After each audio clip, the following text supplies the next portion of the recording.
ഞങ്ങൾ ബസ്സിൽ യാത്ര ചെയ്യുന്ന ആളുകളാ. അപ്പൊ ഞങ്ങളുടെ അടുത്തിരിക്കുന്ന ഒരു യുവതിക്ക് നേരെ അല്ലെങ്കിൽ എനിക്ക് നേരെ ഉണ്ടായിട്ടുണ്ടെങ്കിൽ നമ്മൾ സ്പോട്ടിൽ പ്രതികരിക്കും. അത് ആര് കൂടെ ഉണ്ടെന്നൊന്നും നമ്മൾ നോക്കത്തില്ല. ഇതിപ്പോ ദീപകിന് സംഭവിച്ചത് ദീപകിന് നീതി കിട്ടണം എന്ന് തന്നെയാണ് പറയാനുള്ളത്. അതായത് മനസാക്ഷിയുള്ള ഒത്തിരി ലേഡീസ് ഇവിടെ ഉണ്ട്. സ്ത്രീകൾക്ക് സംരക്ഷണം കിട്ടുന്നുണ്ട്, പക്ഷെ ആ സ്ത്രീകൾ തന്നെ അപ്പൊ അത് മിസ്യൂസ് ചെയ്യുന്നുണ്ട്. വ്യാജ പരാതിയിന്മേൽ നമുക്ക് നടപടി ഉണ്ടാവണം. ദീപകിന് അച്ഛനും അമ്മയ്ക്കും നീതി കിട്ടണം എന്നുള്ളതാണ് ഞങ്ങളുടെ അഭിപ്രായം. മാം, ഞാൻ ചോദിക്കുന്നത് ഇപ്പം മാമിനെയും സൈബർ ഇടങ്ങളിലൊക്കെ തന്നെ ചില സാഹചര്യങ്ങളിലൊക്കെ വലുതായിട്ട് ആക്രമിച്ചിട്ടുണ്ട്. മാത്രമല്ല അവിടെ കുറ്റവിചാരണ ചെയ്തങ്ങ് ശിക്ഷ വിധിക്കുക, കോടതിയോ പോലീസൊന്നും അവിടെ ഇല്ല.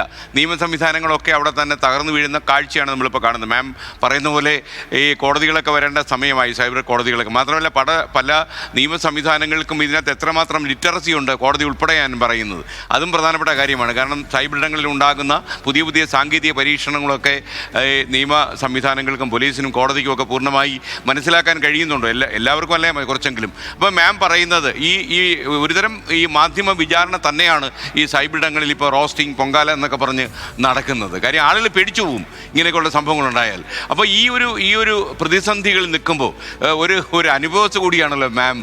നമ്മുടെ പ്രേക്ഷകർ കണ്ടുപിടിക്കുന്ന, പ്രത്യേകിച്ച് സൈബർ അറ്റാക്ക് ഒരുപാട് അനുഭവിക്കേണ്ടി വന്ന ആയിരക്കണക്കിന് പ്രേക്ഷകർ ഇപ്പോൾ ഇത് കാണുന്നുണ്ടെന്ന് ഞാൻ മനസ്സിലാക്കുന്നു. അപ്പോൾ അവരോട് എന്ത് പറയും? തീർച്ചയായിട്ടും നമുക്ക് അത്തരം ഒരു അറ്റാക്ക് വന്നു കഴിഞ്ഞാൽ ഒന്നാമതായിട്ട് നമുക്ക് നാഷണൽ സൈബർ റിപ്പോർട്ടിംഗ് ഒരു നമ്പറുണ്ട്, അതിലേക്ക് നമ്മുടെ പരാതി അയക്കാം. അത് അല്ലെന്നുണ്ടെങ്കിൽ നമ്മുടെ അടുത്ത് തന്നെ ഏതെങ്കിലും ഒരു സൈബർ സെല്ലുണ്ട്, എല്ലാ ജില്ലയിലും ഉണ്ട്, അവിടേക്ക് പരാതി അയക്കാം.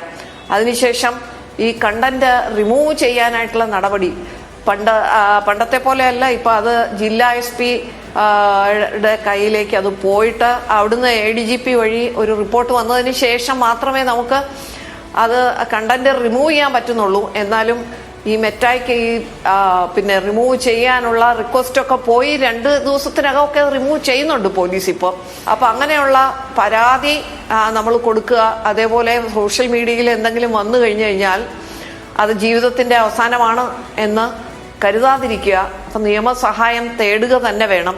അപ്പൊ ഈ സ്ത്രീകൾക്കെതിരെയുള്ള കുറ്റകൃത്യമൊക്കെയാണ് എന്നുണ്ടെങ്കിൽ അത് IPC അനുസരിച്ചുള്ള സെക്ഷനും അതുകൂടാതെ IT ആക്ടിൽ തന്നെ ചില സെക്ഷൻസ് ഉണ്ട് അതിനെതിരെ നടപടിയെടുക്കാൻ. അപ്പം അതിൽ FIR വേണ്ടി വന്നു കഴിഞ്ഞാൽ രജിസ്റ്റർ ചെയ്യാനും ഒക്കെ നമ്മൾ തയ്യാറാകുക. അതുപോലെ നമ്മൾ ഈ പോലീസിന് പരാതി കൊടുക്കുക. അതുപോലെ നമ്മൾക്ക് തന്നെ ഒരു ഉത്തരവാദിത്വത്തോടു കൂടി ഇത് കണ്ടു കഴിഞ്ഞാൽ തളർന്നു പോകാതിരിക്കുക. ഇത്തരം കാര്യങ്ങളെല്ലാം വരികയാണെങ്കിൽ നന്നായിരിക്കും. ലോകത്തെവിടെയായാലും ഏത് സമയത്തും 24 വാർത്തകളും ഓഗ്മെന്റഡ് റിയാലിറ്റി പാക്കേജുകളും എക്സ്പ്ലെയിനറുകളും വിശദമായി കാണാൻ ഞങ്ങളുടെ YouTube ചാനൽ നിങ്ങൾക്ക് സബ്സ്ക്രൈബ് ചെയ്യാം.